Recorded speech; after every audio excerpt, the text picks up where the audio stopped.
Good morning, students. Welcome back to new session.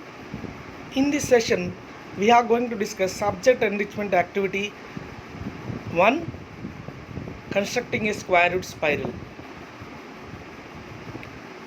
So, the main objective is to construct a square root spiral.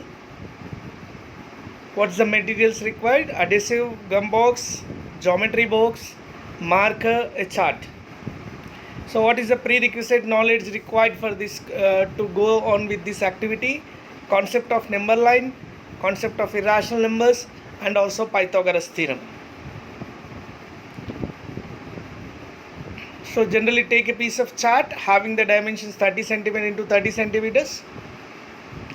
Draw a line segment PQ of length 1 unit by taking 2 centimeters as 1 unit. You can see in figure 1.2 here it is mentioned. You can see in figure 1.2, PQ have taken 1 unit with 2 centimeters length. Construct a line QX perpendicular to the line segment PQ by using compass or a set square.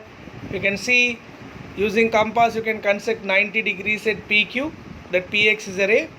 On this ray, you are going to cut an arc of 1 unit on QX. So you can see that QC or a QC, whatever it is here, QC is 1 unit, PQ equal to QC in this figure.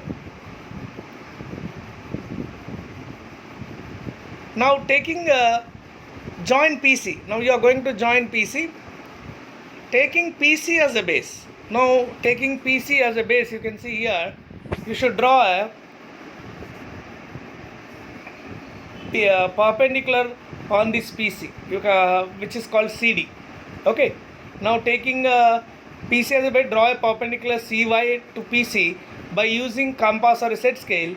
From C, draw an arc 1 unit which cuts CY at D. Now CD is 1 unit.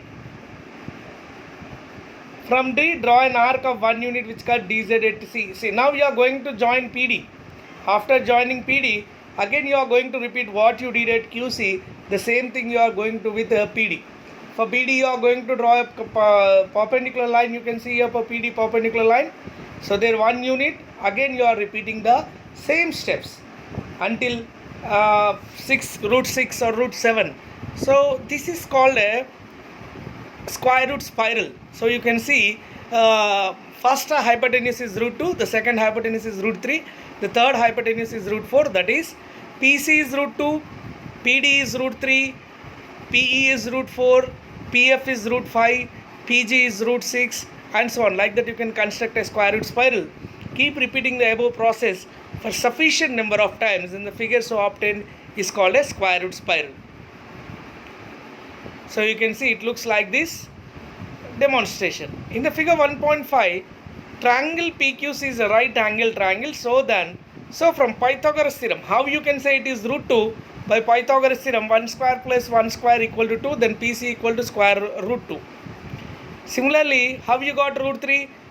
Based on Pythagoras theorem, PD square equal to PC square plus CD square, that is root 2 square plus root 1 square, that equal to 3, then PD equal to root 3. Similarly, you will get root 4, root 5, root 6 and all based on Pythagoras theorem. So what you observed? So you are going to write what you observed, an actual measurement, what you got in decimals and all. Whether root 2 is equals to the same decimal values and all, you are going to check manually after completing your activity. So by this, what is the result you got? A square root spiral has been constructed with this. Thank you, my dear students. That's all for today.